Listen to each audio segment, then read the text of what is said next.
Hello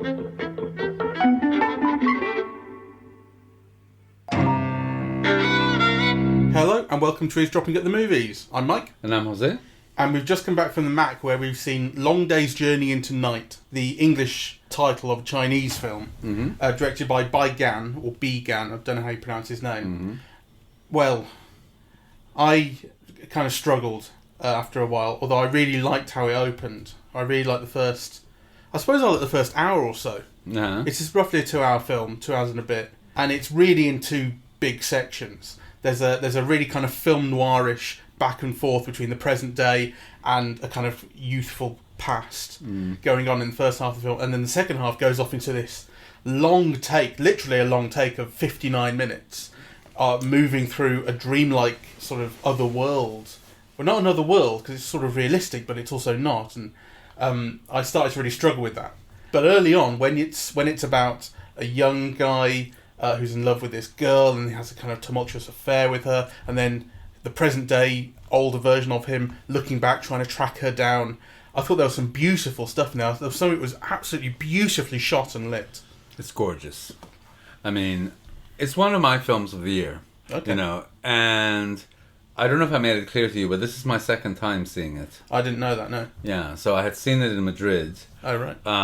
So when we came out of the cinema, I was telling Mike, I think this film has a half hour missing because, I remember like more detail about the background, right?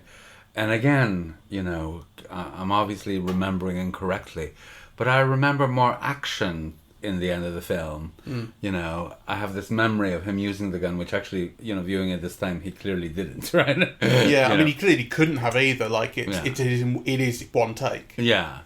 No, I know. Yeah, anyway, this is how memory, plays tricks on you. Because I thought the film was missing stuff that it had been easier for me to understand in my first viewing, and it seemed more confusing this time around. So actually, my experience was interesting because some things became clearer, and some things became less clear on the second viewing. So, I thought there was much more of a setup at the beginning with like the father dying and his return home, and the stepmother negotiating or, trying to do him out of the restaurant, and, him finding the message and the clock, all of that stuff I remember being shown in more detail than actually it was. So maybe it's just your mind playing tricks on you that you flesh all of that stuff out. You made sense of it yourself, and then watching it again, you go, oh no, it maybe wasn't there. Yeah. Yeah, maybe. I mean, I really wasn't following it for a good 20 minutes at least, just who the people were and exactly what was going on. It took me a while to clue into the fact that it was playing a story in flashback. Yes. But once I kind of figured that out, it made a lot more sense, obviously, and I started to really enjoy it because when it goes into those flashbacks, like I say, God, they're sumptuous. Oh, they're so beautiful. I mean, the whole film, I think, is really beautiful. Though you're right that because the last 59 minutes are in one take, a lot of visual beauty is sacrificed, right? Because, in the beginning, the shots, the compositions are just so beautiful, right? And they're beautiful in every way. Like, they're beautifully colored, they're they're beautifully composed, the compositions kind of make shapes, they're romantic. I mean, it's one of those films that makes smoking sexy. Yeah, exactly. The way people sit, the way the girl sits there with a cigarette between her fingers, looking dispossessed and angry, and all the rest of it off screen. Yeah. And smoke billowing and all the rest. Like, that is so beautiful. That is how it's sumptuous to look at, and the way they're lit as well. When people, there's a lot going on with flame in the film, and a lot of it is with people lighting cigarettes. And, when a flame comes up, it illuminates someone. When someone turns on a light, obviously it illuminates things, but it illuminates things very harshly and sharply. Like, for instance, when he puts the bulb in the basement that's kind of flooding, and then the light comes up, and it not only does it illuminate the whole room, but it illuminates all the droplets that are falling. I love the film because, you're talking about illuminating. Well, to me, like, the whole film is illuminated by a kind of hurt. Yeah, and actually, it all takes place on the level of feeling. I think this is so interesting because, it's a film noir, but it's a film noir in which the driving force is kind of lost love. It's an emotion, right? It's not like sex that's the driving force. You know, it is like a feeling of love, yeah, the kind of that the film wants to or the protagonist wants to recapture, the sense of, you know, reconnecting with a lost love. So it takes place on a kind of like a different level of feeling. It's really romantic, I thought. Yes, I thought so too. At least that first half is. You really feel this guy's lost, and it's not even that. You know, you never think, oh, he thinks he can get together with this woman again, anything like that. You never get that feeling. It's just he needs to know what happened to her, where she is, because I think it's only like a summer that they spent together when they were young. I don't think it's like a long kind of relationship that they had. I got the impression it was a kind of short but kind of fiery thing between them. Yes, I mean those things but they are left never an clear. Impression. Yeah, I mean those things are not clear, right? And I think they're deliberately not clear. There's a line in the film where they say, well, movies always lie, you know, but memory is composed of things that are true and things that are lies, i.e. the stuff that you remember being real, you sometimes kind of rearrange to your own present purposes or whatever. And I thought the film kind of captured those ellipses like really beautifully. You know, it's kind of memory, it's fragmented, it's like half remembered, you know, but it's all kind of driven by a kind of a sadness and a longing, you know, that I love very much. Yeah, and there's also a feeling of vitality in not only in the characters in those flashbacks, but also in the world that they inhabit, and a feeling of colour and life, and I guess that all kind of works together, and that's in contrast to, I'd say, the present day that you see, which feels dilapidated, a little bit grey and a little bit empty. You know, when he goes to the hotel, for instance, the places that he goes to are all shutting down. They're all, you know, I think the restaurant. Maybe the restaurant isn't closing down, but it's not busy. It's the last day. Is it last day for the restaurant? It's the last day that thing is open at the end. Yeah. Oh, it's the last day for that cinema brothel place. Yeah. Thing. They're closing down the next day. The hotel that he tracks the girl to is certainly not busy, and it's not in good nick. They don't seem to have anyone there, and there's no suggestion it's closing down, but it's nothing happening there. You know. Well, they do say that it's the last day of that place. Oh, do they? Yeah. Oh, well, there you go. So I like all of that, actually, because the thing is that there is also like a shift between these half-remembered longings, you know, of the beginning, you know, and then like what is a really harsh reality of, you know, that 59-minute sequence, you know, which is, it's like a whorehouse, it's dilapidated, it's everybody trying to make a living, and also kind of desperately trying to have a good time, yeah, you know, the singers, the guys selling CDs, the pool game, all of the people around it in like these sofas, yeah, and you also get a sense of griminess of like, you know, I mean, people have been sold into that, right? Like, you know, you get a sense of power relations, yeah. Yeah.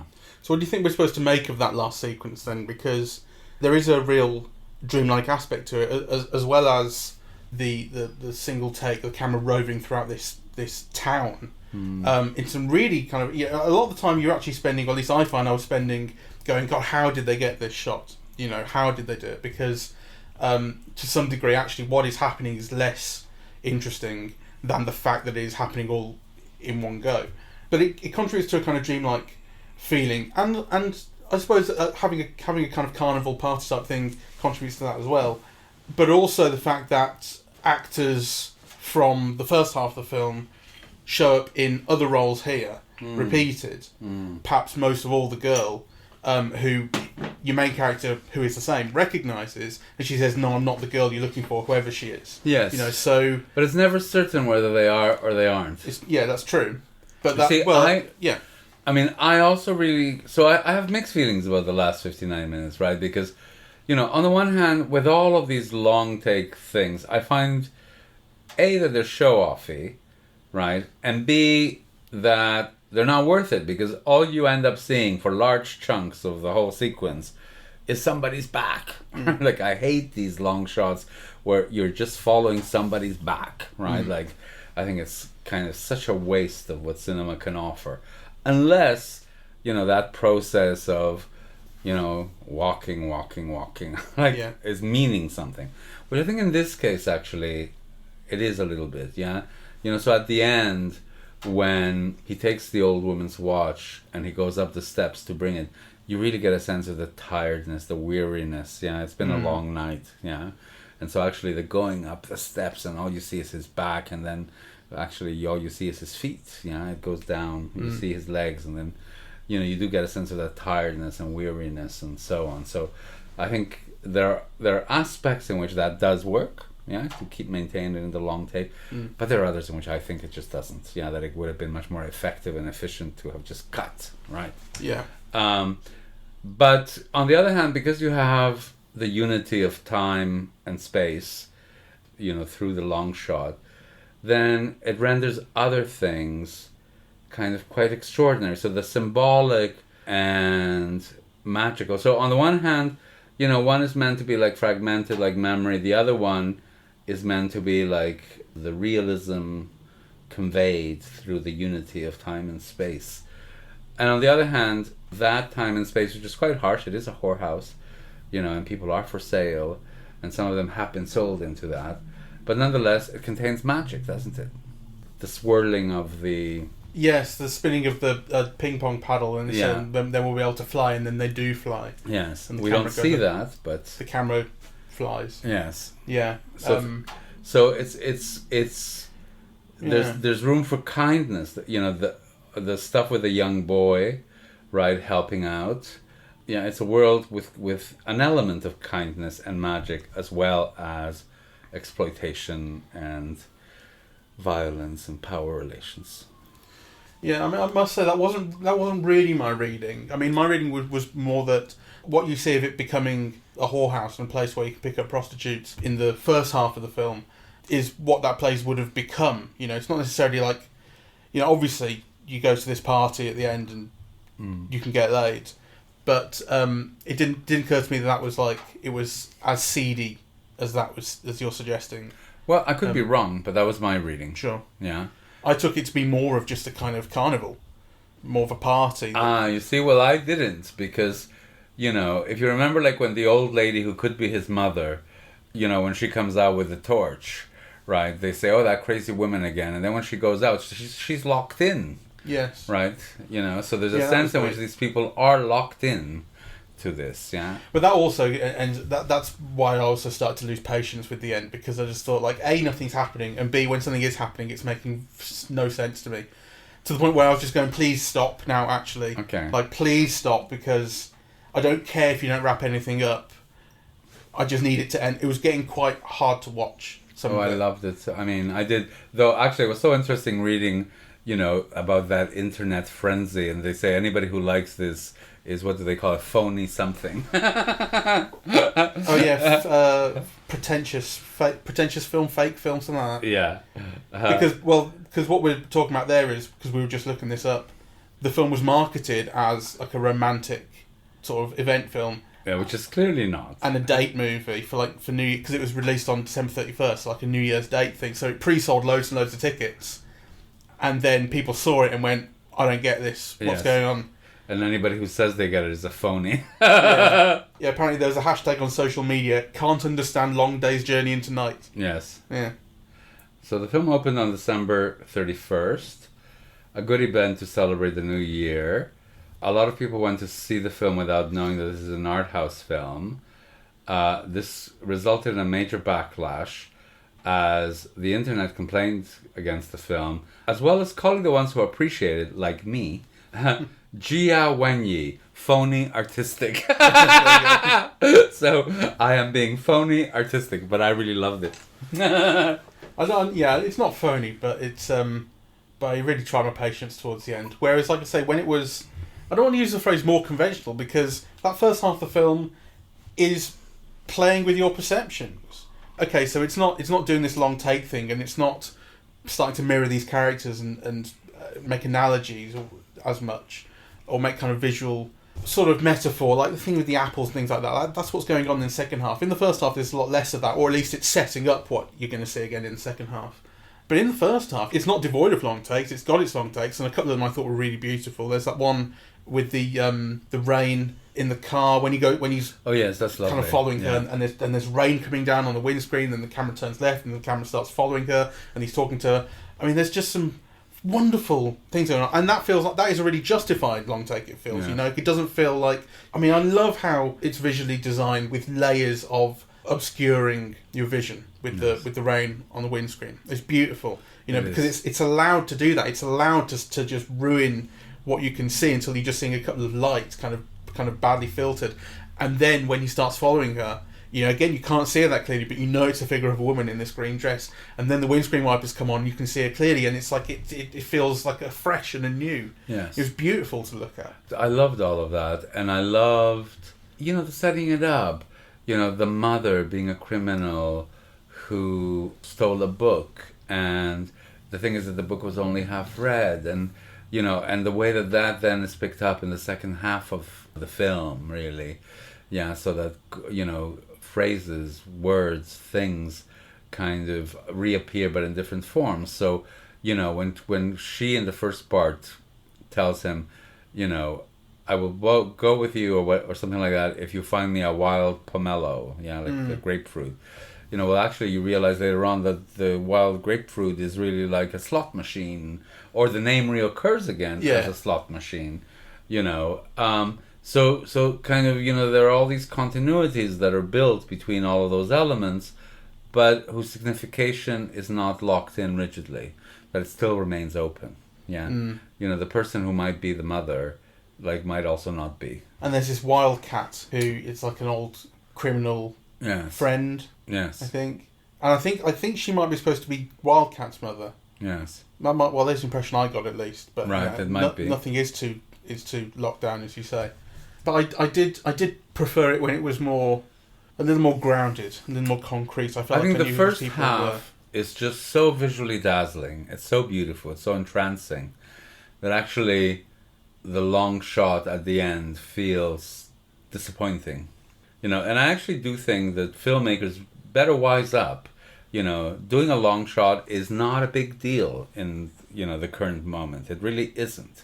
Yes, if you have a Steadicam and you can follow somebody around for like, you know, 24 fucking hours, you know, it's not a technically impressive feat.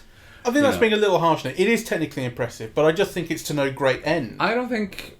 I mean, if you think about what they've had to choreograph and figure out in this shot. You know, they've had to move the camera from up here all the way down there. You know, they've had to move the thing about like Orson Welles' 3-minute long takes is that they were absolutely impressive because at each moment, you know, the shot signified.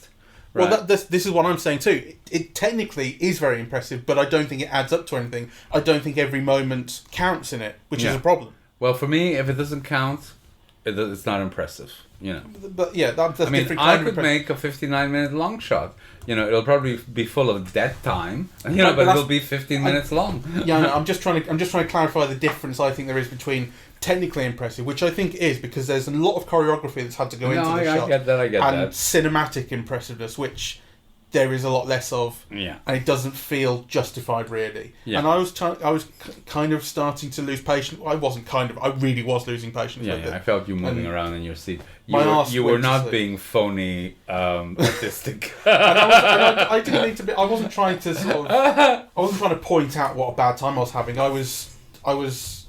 Well, for one thing, I was quite tired, so that doesn't help, you know. And maybe that if something starts to annoy you when you're a bit tired, it just helps you be more grouchy. So there's an element of that maybe, but also, I mean, the seats at the Mac, I really am not comfortable in, and so I was just, even from the start, when I was enjoying the film, I was not comfortable in the seats anyway. Well, actually, I was very cheap because I chose the cheaper seats.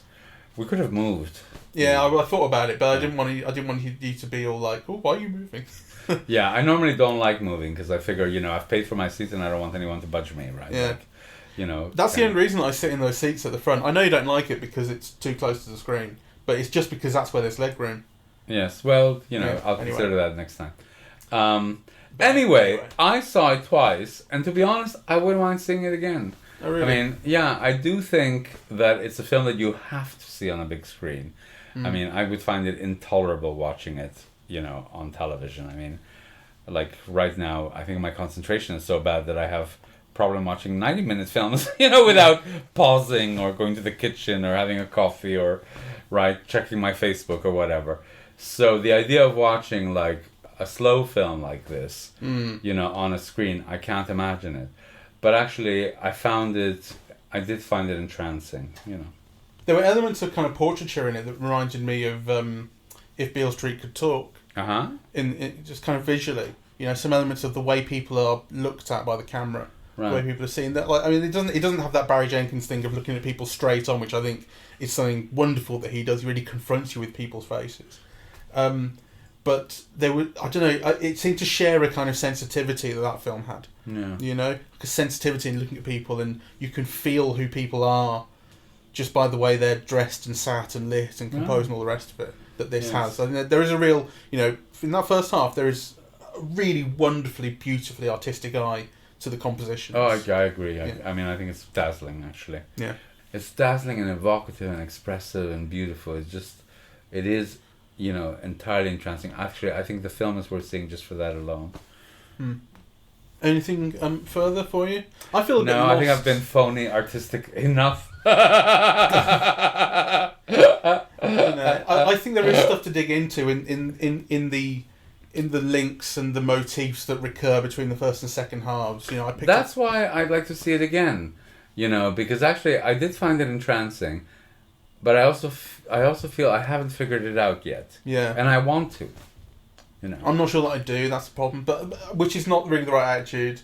Well, it's not the wrong attitude. I mean, if you don't, you don't. No. But just wasn't feeling that second half. But there is clearly, the thing is, I feel like I'm just dismissing it too much by saying it just bored me and made me angry and stuff. That's kind of an in the moment reaction, and that's kind of fine. But it's not enough. Like there is a purpose to making the second half the way it is. Oh, completely. And I actually I think the film is very clear on that, because the first half is like this fragmented memory moving back and forth from the present and past and and so on, right? Like you really get that sense of fragmentation of memory. Whereas the rest is unified. But also in terms of kind of what's being shown in it. So like I say, the way that those things are reconfigured, the way that characters may or may not be who they were in the first half, and come back and represent different things, Exactly. So there are all these continuities to explore, right? And I feel like I haven't got the answer, and yet you feel that everything in the film is really deliberate, that it does really connect, that there is answers, if not unanswered, to be found, This is operating on a level of feeling. It's a film that you feel your way through. So it's not that the red hair means something very deliberate, maybe, but that it links those two characters, and that they have such different attitudes to it, because one of them won't have red hair and the other one has red hair, and not only has red hair but has a flaming torch with her as well that she's just torched the house with. Actually, I think what I like most about the film, and just to pick up from you, is that sense of feeling, really, that kind of throughout most of the film you are at one with that feeling. That feeling is communicated and you're sharing in it, the sense of loss and longing and attempting to repair and find. It is like a kind of feeling that the film envelops you in, and so not only communicates but gets you to experience it, or at least got me to experience it. And actually I think that's why the film is extraordinary, that it does do that without you fully. So understanding is not necessarily the most important part of the film. It is like this feeling that it conveys, and I really participated in it, though I would also like to have that understanding. So I think understanding is secondary. All right, well, we're going to end it here. I would really highly recommend it if you can see it in a cinema. I would recommend it until it gets really boring and painful. I'm phony artistic, Mike is not. I'm real artistic. All right, well, thank you very much for listening. We're eavesdropping at the movies, and we are on iTunes, SoundCloud, YouTube, and Spotify. On social media, we're on Facebook and Twitter. And the website is eavesdroppingatthemovies.com. Excellent. Goodbye.